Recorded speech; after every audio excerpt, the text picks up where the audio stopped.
one way distance of radio station হচ্ছে 3.8 10 to the power 8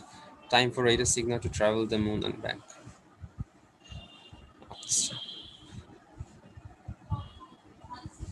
and back মানে কি একবার যাবে আবার আসবে তাহলে d এর ভ্যালুটা কত এটা ডাবল হবে না জি ভাইয়া তাহলে d এর ভ্যালু হচ্ছে 3.8 into 10 to the power 8 into 2 so আমরা জানি d equals vt একদম plain formula so t equals d by v so d এর ভ্যালুটা দিয়ে v কে একটু ডিভাইড করে দাও দেখো কত আসে এটাই आंसर ভাই এখানে কোনো জি এর কাজ লাগবে না কেন না সিগন্যালের জন্য তো লাইটের একটা সিগন্যাল বা যে কোনো ওয়েভের জন্য তো আসলে জি এর ভ্যালু অ্যাপ্লিকেবল না ও আচ্ছা আচ্ছা আচ্ছা তুমি সাউন্ডের কেসে আমরা যখন সাউন্ডের ম্যাথ করব সাউন্ডের ম্যাথ কোথায় করব আর সাউন্ডের ম্যাথ তো 11 12 খুব একটা নাই 9 10 এ যখন ছিল তখনও তো আমরা যখন দেখি না কুয়ার ভিতরে আসে বা কুয়া থেকে উপরের দিকে যায় আমরা কিন্তু জি এর কোনো ইফেক্ট চিন্তা করি নাই কজ একটা ওয়েভ তো এটা কোনো পার্টিকেল না সো এখানে আমরা আসলে ওয়েভের কেসে আমরা এই জিনিসগুলো জি এর ব্যাপার নিয়ে আমরা কনসার্ন না আর কি আচ্ছা আচ্ছা ভাইয়া এরপরে ভাইয়া 29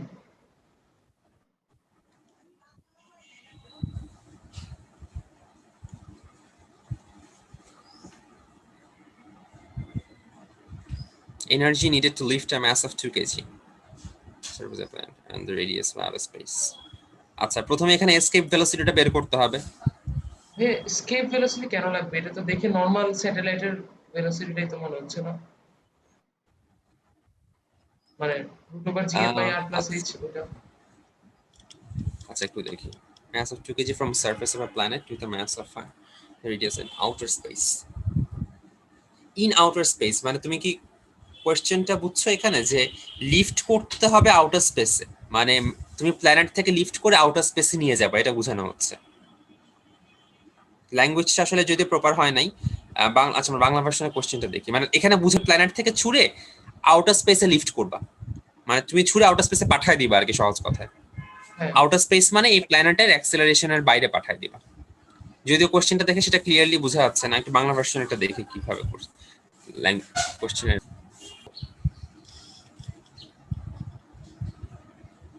moment of with respect to center of earth the moment of me plus mm with respect to center of earth ও আচ্ছা বুঝছি এখানে জড়তার ভ্রামক নিয়ে আসছে মোস্ট প্রবাবলি দ্বারা একটু দেখে নি মোমেন্ট কেন্দ্রের সাপেক্ষে ভরের মোমেন্ট মোমেন্ট অফ ইনার্শিয়া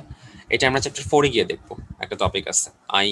দিয়ে ধরা হয় I equals to M R square moment of inertia তখন হচ্ছে আমরা এই টপিকটা দেখবো আপাতত এটা আমরা মানে এটা চ্যাপ্টার 6 এর পার্ট আছে ঠিক আছে কিন্তু এখানে চ্যাপ্টার 4 এরও কিছু পার্ট আছে সো এটা আমরা মোমেন্ট জিনিসটা যেহেতু এখনো জানি না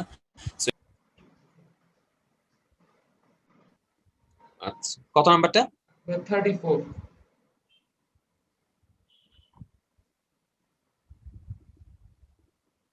kinetic energy proportional to time of revolution of satellite kinetic energy equals half mv square আচ্ছা তুমি তোমার কোশ্চেনটা কি v কিভাবে এটা আসলো জি মানে t to the power -2/3 এত কিছু হলো 34 বললা না নাকি জি ভাই 34 হ্যাঁ v equals to কত ওমেগা r না জি ভাই so omega square r square তার মানে ওমেগার ভ্যালু কত 2 পাই বাই t তার মানে 4 pi square by t square into r square সেটা এখানে লিখছে এখন একটু বুঝছো তো না জি বুঝছি ভাই এখন এই যে r স্কয়ার r কিউব ঠিক আছে এই mv স্কয়ার এখানে আবার আচ্ছা এখানে একটা লাইন টানছে এটা একটা পরের লাইন এটা বুঝতেই কষ্ট হচ্ছিল ঠিক আছে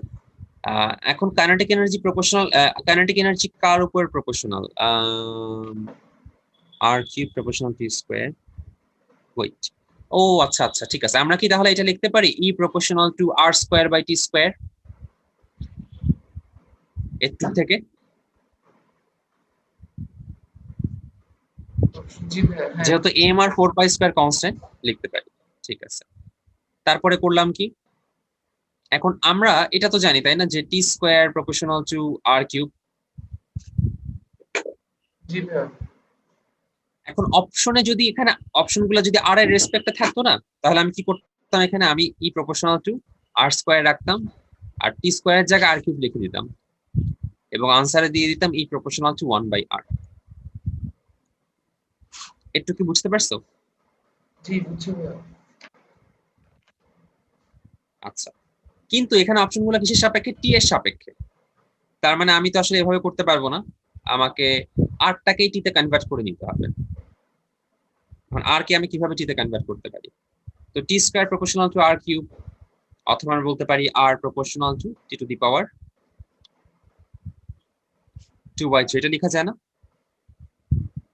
তো আমি এখানে লিখে দিলাম E proportional to T to the power 2/3 square by T square. একটু কি বুঝছো কিনা দেখো তো। বুঝছি ভাইয়া। ঠিক আছে, তারপরে এখন আমরা পাওয়ার মাল্টিপ্লাই করার চেষ্টা করি, কত আসে। 2/3 মানে কত? 4/3 মাইনাস 2। ক্যালকুলেশন করলে কত আসে? টি টু দি পাওয়ার 3 4 মাইনাস 6, তার মানে -2/3। এটাই হচ্ছে টি টু দি পাওয়ার -2/3। জি ভাইয়া বুঝছি এখন।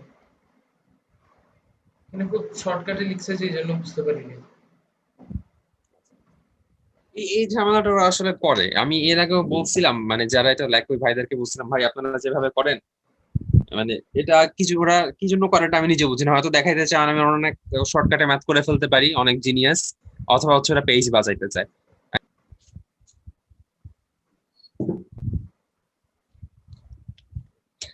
আচ্ছা, এটা বেসিক্যালি চ্যাপ্টার 8 এর concept. 20 KG leaping a height of 10 metre above, মানে এখানে যদি পানি হয়, সে 10 মিটার থেকে লাফ দিল, mass of weight of boy when reaches height of 5 meter above water, মানে সেই পজিশন। ও আচ্ছা, এই পজিশনে মানে কি সে বাতাসে ভাসতেছে, এখানে তার কোনো ওয়েট নাই। যখন আমরা বাতাসে ভাসি তখন আমরা কোনো ওয়েট ফিল পাই না। মানে ওয়েট বেসিক্যালি জিনিসটা কি, আমরা যখন মাটিতে দাঁড়াই, আমরা মাটিতে একটা নিম্নমুখী বল দিই, পৃথিবী হচ্ছে আমাদের একটা রিয়াকশন ফোর্স দেয়, এই রিয়াকশন ফোর্সটাকে তো ওয়েট বলা হয়। তো আমি যখন বাতাসে ভাসতেছি, তখন তো আমাকে রিয়াকশন ফোর্স দেওয়ার কেউ নেই। সো আনটিল আমি পানিতে রিচ না করি অথবা গ্রাউন্ডে রিচ না করি, আমার ওয়েট হচ্ছে অলওয়েজ জিরো। ও আচ্ছা আচ্ছা, বুঝছি ভাইয়া।